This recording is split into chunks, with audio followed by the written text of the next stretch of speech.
유시민 작가가 검찰개혁 입법 과정을 하나하나 짚으며 이재명 정부를 향해 강한 경고를 내놨습니다. 특히 그는 대통령 결재 없이 이런 입법이 가능하냐고 물었습니다. 이어 만약 대통령도 모르는 사이에 이런 일이 벌어졌다면 그것 자체가 더 큰 문제라며, 그렇다면 이 정부는 망하는 정부라고까지 표현했습니다. 단순한 비판을 넘어 책임의 방향을 분명히 묻는 발언이었습니다. 영상으로 확인해 보겠습니다.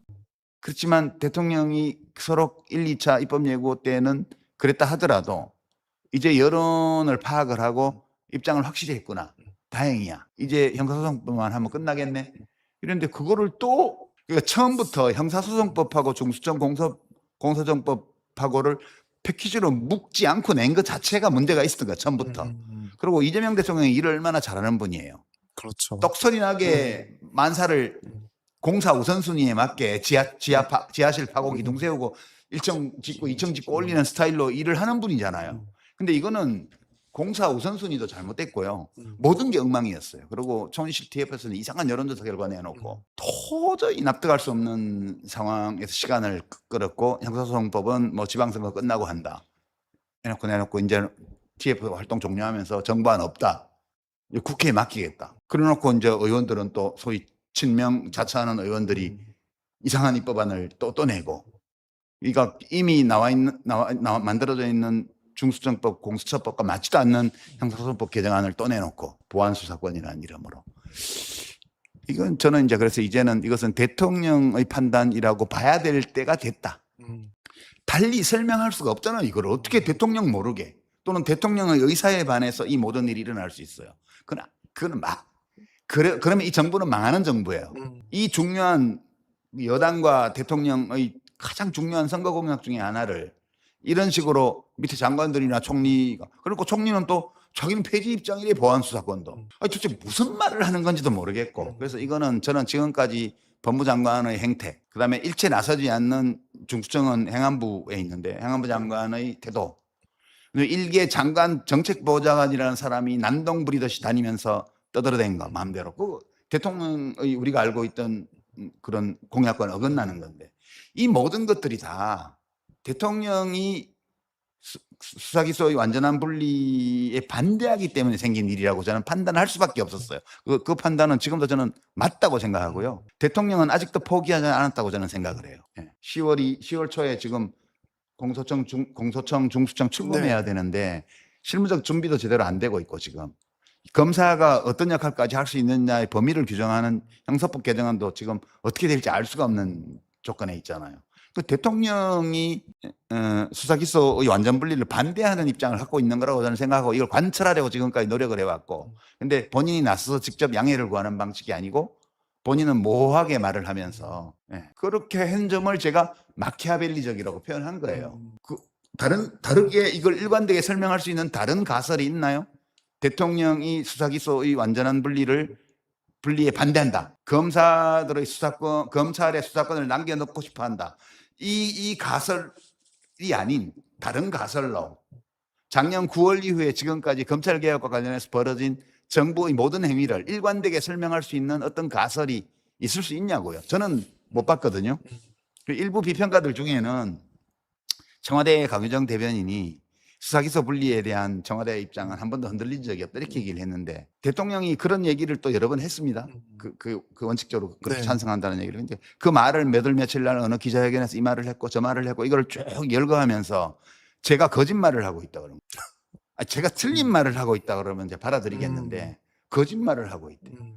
비평에 대해서 관점이 완전 다른 거죠. 비평이라는 것은 비평 대상이 되는 사람의 말만 사실 팩트를 쭉 나열한다고 비평이 되는 게 아니라는 게 저의 비평에 대한 생각이에요. 비평가는 기본적으로 정치하는 사람은 거짓말을 할 수도 있다, 또는 사실이 아닌 말을 할 수도 있다, 또는 본심을 감춘 말을 할 수도 있다는 전제를 두고 그 권력자의 말과 그 권력자의 휘하에 있는 조직들의 행동과 관련되어 있는 사람들의 움직임과 이 모든 것들을 종합해서 말이라는 텍스트가 직접적으로 이야기하지 않는 그 텍스트 너머에 있는 어떤 것까지도 설명해 줄 때 그게 비평이 되는 거라고 저는 생각해요.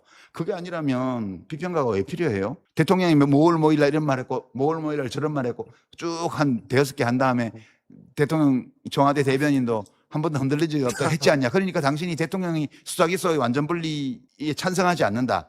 검찰의 수사권을 남겨주고 싶어 한다는 이 주장이 거짓말이라는 거예요.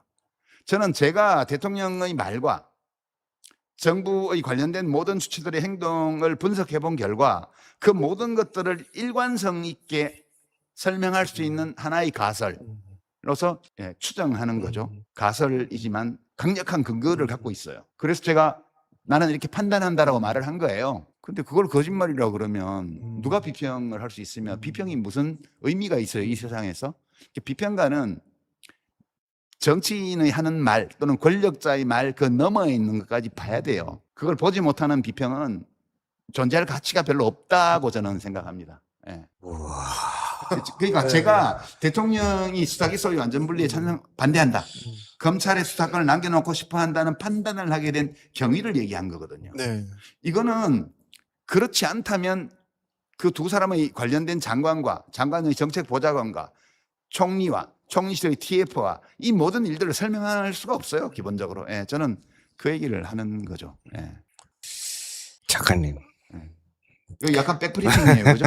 이미 했던 얘기 하는 거죠. AS. 지금 채팅창에 대호 씨 정신 차리고 같이 한마디 해봐요 그러는데 네. 안 됩니다, 여러분. 이게 안 돼요. 그게 옆에서 듣고 있으면.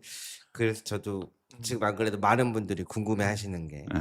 국무총리도 폐지하는 거 찬성이라고, 여당 대표도 찬성이고 청와대도 찬성인데 그런데 폐지할 때 왜 찬성인 반박하냐? 국무총리가 지금까지 뭐 했어요, 그러면? 뭐 한 거예요, 지금 1년 동안? 난 진짜 대한민국의 국무위원은 그렇게 하면 안 되는 거예요. 예. 참 난 대통령도 이해가 안 되고요, 솔직히. 그리고 그 대통령의 그런 판단을 받아서 법무부 장관이나 국무총리가 다 그렇게 했을 텐데 그거를 대통령을 보좌하는 국무위원들이 이 문제를 그런 식으로 대통령의 의중에 맞춰서 했다는 것도 저는 용납이 안 되고요. 그거는 한마디로 모두가 말이 안 되는 행위였다. 그렇게 저는 생각합니다. 네. 네. 자, 지금 채팅창도 아주 후끈후끈합니다. 제 눈에 봐도 이해가 안 됐어요.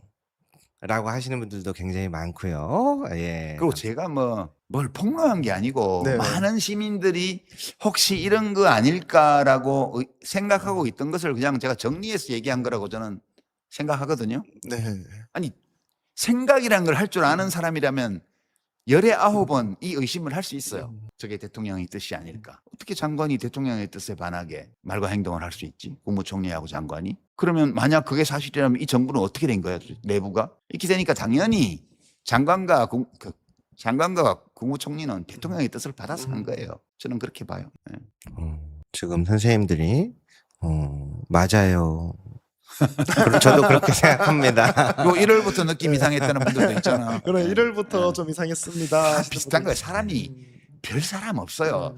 다 사람 차이라는 거는 그 아담 스미스의 책에 보면 나오는 말인데 무슨 거지와 왕의 차이 또는 네. 천재와 어떤 평범한 사람의 차이는 그레이하운드와 마스티프 종의 차이만큼도 안 된다고.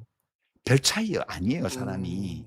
약간의 차이거든요. 네. 우리 사실 외모도 그런데 엑스레이 찍어놓으면 다 비슷하잖아요. 그렇죠. 거의 똑같은 골조 위에 어떻게 두께가 어떻게 됐냐, 균형이 어떻게 맞냐, 좌우 균형이 완벽하냐 안 하냐 이런 정도 차이 가지고 장동건도 되고 유시민도 되잖아요. 장동건하고 유시민의 차이가 큰 거 아니에요. 그런 것처럼 대통령과 우리 보통 사람의 차이도 그리 크지 않아요. 네. 그러니까 누구나 다 생각할 수 있어요. 자기 머리로 생각하는 사람이라면. 그러니까 이성적이고 합리적인 사고의 규칙, 논리의 규칙에 따라서 생각해 볼 수 있는 줄 아는 사람이라면 누구나 할 수밖에 없는 의심이었거든요. 네. 그러면 작가님께서는 지금 사실은 최근뿐만 아니라 그동안 쭉 여러 가지를 봐왔을 때 이런 것들을 느끼셨는데 왜 요 근래에 들어서 좀 더 이제 이런 이야기를 해야 되겠다라고 생각하시게 된 게 어떤 부분일까요? 왜냐하면 대통령이 여론을 많이 살피는 분이잖아요. 네. 이거 제가 한 달에 한 번쯤 평균적으로 지난 6개월 동안 이거 뭐 좀 이상합니다. 잘못 가고 있는 것 같습니다. 이런 식으로 얘기를 했어요. 물론 대통령이 제 말을 들어야 되는 건 아니에요. 그러나 저만 말을 그렇게 한 게 아니고 많은 사람들이 그런 의사표시를 해왔잖아요. 지금까지. 그 대통령이 여론을 잘 살피는 분이기 때문에 뭐 이제 인수위 기간도 없이 이제 업무 맡아가지고 또 국내외적으로 굉장히 이제 이 중동 전쟁도 있고 어려운 상황에서 국정 운영을 하다 보니까 뭐 주식시장 이렇게 집중해야 되는 이제 중심 과제들에 또 에너지도 너무 많이 썼고 그러니까 좀 삐끗할 수 있지. 그러니까 시간을 가지고 좀 기다려 보면 또 좋은 길을 찾지 않을까? 그런 기대를 하면서 1년을 지켜본 거죠. 그러니까 정확히 말하면 한 6개월 정도를 지켜본 거죠. 지켜본 결과 그게 아닌 것 같다. 이게 대통령이 시간이 없어서 또는 다른 데 집중하느라고 그게 아니고 이 모든 일은 다 대통령이 기획한 것일 가능성이 많구나라고 판단을 하게 된 거죠. 이게 뉴 이재명 이런 거 있잖아요. 네. 그들이 하는 모든 행동 이런 것들이 그냥 자칭 친명들이 벌이는 난동이 아니고 대통령과 그 대통령을 우리가 잘 알지 못하는 어떤 참모들이 기획해서 시작한 거다. 집권 직후부터. 그렇게 판단해야만 되는 시점에 왔다. 그렇게 보는 거죠. 그러니까 뉴 이재명 세력의 수장은 이현주나 이런 사람이 아니고 이재명 대통령일 가능성이 높다. 그렇게 저는 판단했어요. 예. 그래서 이제는 말을 해야 될 것 같아. 예. 저도 지금 요 근래 뭔지는 모르겠어요. 막 복합적인데 걱정돼서 너무 걱정되는 거예요. 잠이 안 와요. 그래서 우리 강지우 기자랑도 맨날 자기 전에 야, 뭔가 걱정된다 이런 얘기를 많이 나누거든요. 그렇죠. 뭐 저 같은 경우에도 방송하기 30분 전에 여기 천이 이쁘게 흐르잖아요. 30분 산책하고 혹시 실수할까 봐. 예. 그런데 다른 한편으로 조금 마음이 아픈 거는 지금 채팅창에 계속 올라오는데 왜 이런 역할은 유시민 작가님이 계속 해야만 할까요? 너무 마음이 아픕니다. 이런 글들도 올라오고 있습니다. 그거는 그럴 필요 없어요. 저는 제 네. 인생 사는 거예요. 그냥 뭐 제가 한 2주일 유럽 다녀오는 동안에도 시끄러웠고 갔다 와서 이제 매불쇼 나가서 왔다 보니까 다 예측한 바와 같이 저에 대한 인신공격 이런 것들이 어마어마하잖아요. 그렇죠. 이게 싫으면 말을 하지 말아야죠. 그러니까 지금 그렇게 하는 이유는 말하지 말라는 뜻이에요. 말하면 누구든 이렇게 할 거야 그런 뜻이에요. 저는 해라 해. 제가 무슨 뭐 인기를 얻어야 되는 사람도 아니고 제가 표받아야 되는 사람도 아니고 저는 그냥 말과 글로 세상과 관계 맺고 살아가는 한 사람에 불과해요. 그들이 저를 그렇게 욕한다고 해서 저에게 타격을 줄 수 있는 게 아무것도 없어요. 제가 타격받지 않으면, 제가 속상해하지 않으면, 우울해하지 않으면, 제가 막 분노하지 않으면 그거 저한테 타격 1도 없어요. 저는 분노하지도 않고 타격을 받지도 않고 화가 나지도 않아요. 그냥 다 예측했던 일이고 예측했던 대로 가는구나. 이거는 이미 몇 달 전부터 준비되어 있던 것이었고 이미 진행되어 오던 일이었다. 그렇게 보는 거죠. 저에게 타격을 입힐 수가 없어요. 그러니까 이제 비평의 무대가 제가 영역, 척법 이런 말을 했는데 그 말 말고는 표현할 길이 없어서 그렇게 말을 한 건데 지금 어디까지 왔냐 하면 이제 민주당 전당대회 끝나고 나면 이제 다시 현실 정치로 복귀하기 위해 가지고 지금 빌드업하는 거다. 이런 주장을 어떤 비평가와 어떤 프로그램 진행자가 우연히 봤더니 누가 나한테 보내줘요 그런 걸 자꾸 막 좋다고 정말이에요 이러면서 그거를 막 좋아하면서 나한테 막 보내는 거예요 그거를. 그걸 보니까 자기들끼리도 그렇게 얘기를 해. 나한테 들은 얘기는 아니고 어떤 사람한테 들은 얘기를. 도대체 이 세상에 그런 비평도 있어요? 누군가가 내 피셜을 막 하면 그게 실제로 그런 말을 한 사람이 있는지 없는지도 모르겠지만 그걸 가지고 나와가지고 막 심각한 얼굴로 빌드업이군요. 정치의 빌드업이군요. 이런. 무슨 빌드업을 해 내가 진짜. 참. 웃고 말죠. 근데 이게 제가 좀 옆에서 좀 찔리는 게 제 주변에서도 물어봐요. 정치하실 거냐고. 유시민 작가님 이렇게 된 거 복귀 안 하신대. 아니 어떤 분이 막 좋아하고 물어보더라고. 정말이냐고 이러면서. 진짜 그런 분들이 계셔요. 저는 정치에는 실패한 사람이잖아요. 제가 정치의 오답노트를 정말 많이 작성하는 사람인데 오답노트는 원래 남이 참고하라고 주는 거지 그죠? 자기 그 오답노트를 자기가 깨달았으면 자기 혼자 알고 말지 왜 그 노트 만들어서 남한테 얘기하겠어요. 그러니까 나처럼 하면 실패하니까 그런 거 하지 마세요라고 이제 정치에 대해서 비평도 하고 하는 거지. 내가 하면 더 잘할 수 있어 이래서 비평하는 게 아니잖아요. 오늘 해주신 말씀 한번 잘 새겨보겠습니다. 또 원래 다음 질문이 제 개인 질문이었는데요. 이 다음 질문이 원래는 권력은 필연적으로 부패하는 걸까요? 였거든요. 오케이.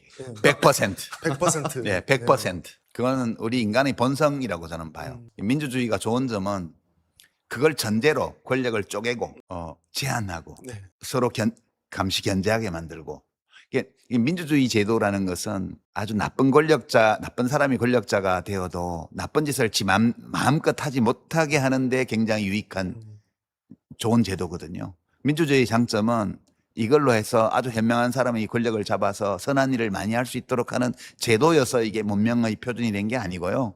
어떤 그 사악한 자, 술주정뱅이, 사기꾼, 포악한 자가 최고 권력을 장악하더라도 자신이 하고 싶은 나쁜 짓, 포악한 짓을 마음껏 할 수는 없게 만드는 제도거든요. 그래서 이게 문명의 표준이 된 거기 때문에 그건 저는 절대 권력은 100% 부패합니다.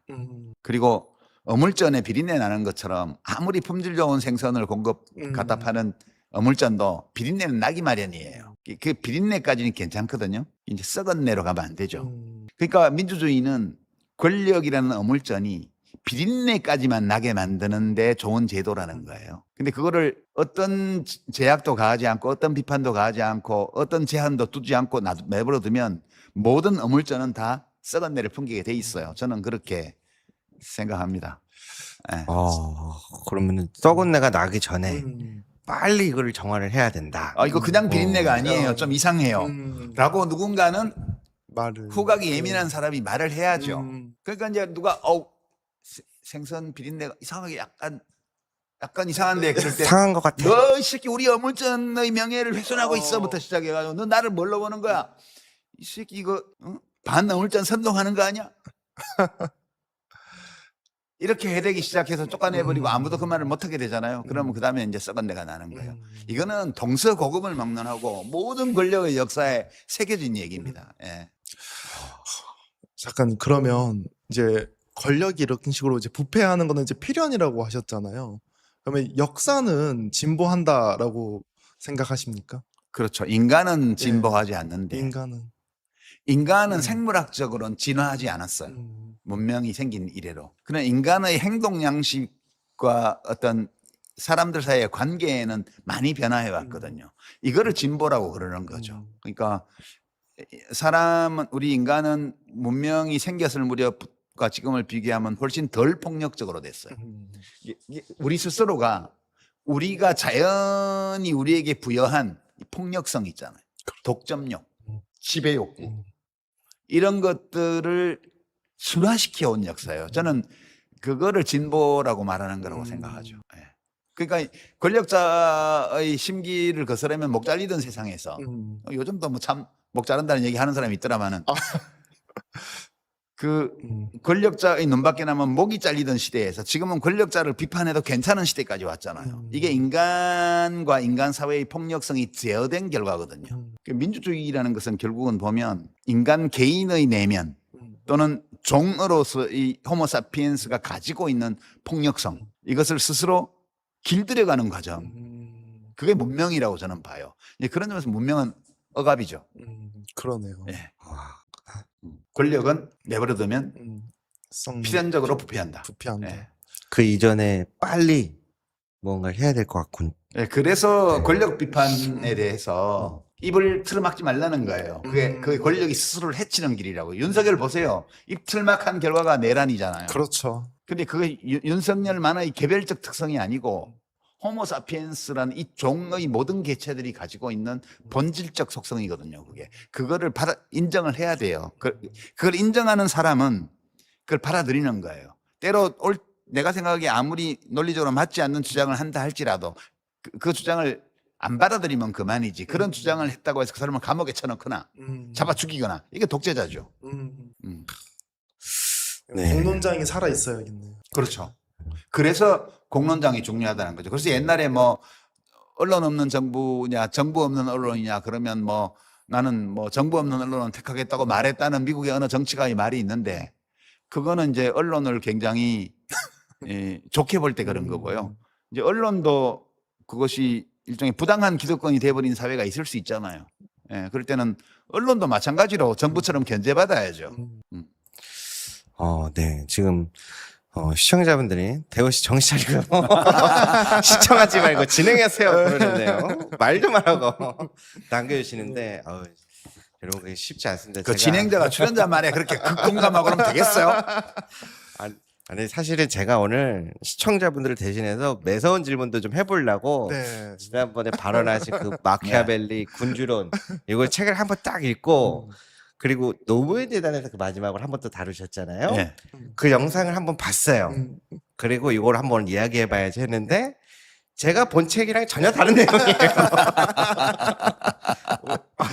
그래서 자 군주론이 이런 내용이구나 했는데 유시민 작가님이 그 책을 설명하실 때 뭐라고 설명을 하시냐면 그 배경과 역사 왜 이때 이런 내용들이 이렇게 펼쳐졌는지 그걸 가지고 이야기하시니까 제가 그 부분은 삭제를 했습니다. 가감하기 좋아요. 네, 우리 시청자 여러분이 좀 많이 양해해 주시면 감사하겠습니다. 도대체 이주시민 작가님을 비판할 때 이제 1년차 된 대통령을 비판한다고 비판하는데 그럼 몇 년차 대통령 되면 비판해야 되냐? 저것들 말 같지도 않은 논리죠. 그게 만약에 유시민 작가님이 가만히 있다가 4년 차에 아마 이 정부를 비판을 했으면 1년차 때 3년차 때는 가만히 있다가 대통령 힘 빠지니까 이제 본성을 드러낸다. 안 봐도 뻔하죠. 그 인간들. 그렇죠? 여태까지 가만히 있다가 대통령 힘 빠지니까 이제 하이에나 같이 물어뜯는다. 그런 소리들 할 인간들이에요. 근데 유시민 작가님이 저는 오늘 방송을 보고 최근에 우리 작가님의 방송 그 내용을 보면서 가장 느낀 게 슬퍼요. 저는 어떻게 보면 우리 민주 진보 진영의 기둥을 참 지식인을 우리가 죽이고 있다.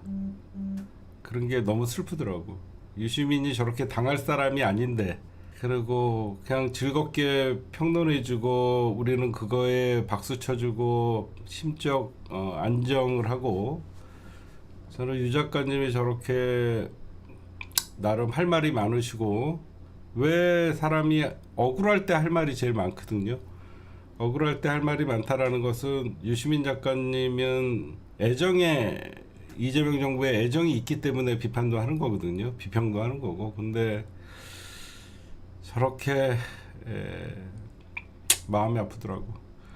그리고 제가 분명히 말씀드리는데 우리 이재명 정부를 진짜 위한다고 하는 제 눈에는 그렇게 보이지 않지만 일부 국회의원들과 지지자들 진짜 무서운 것은 유시민 작가의 이재명 대통령에 대한 비판이 아니에요. 유시민 작가가 어느 순간 이재명 정부의 비평은 하지 않겠다라는 말이 나오면 그게 정말 무서운 거예요. 그때는 정말 이 정부는 포기하는 거거든요. 정말 이재명 정부의 성공을 위한다 그러면 우리 진영의 소중한 어떤 이런 평론가이자 잠재적 우리 민주당의 어떤 대권 후보거든요. 유시민 후보는.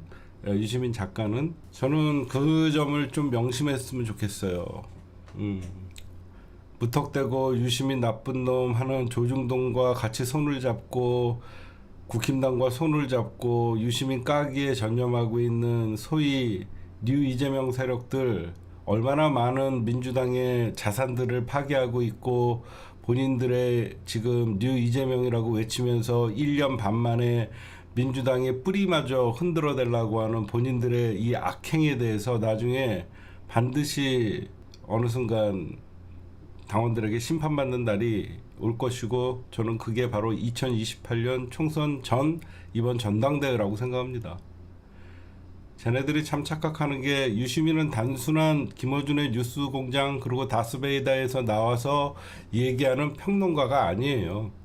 쟤네들은 유시민 작가가 스스로 정치를 멀리한다고 자꾸 얘기하니까 왜 이렇게 평론가가 말이 많냐 이런 식으로 입 다물라고 하는 거거든요.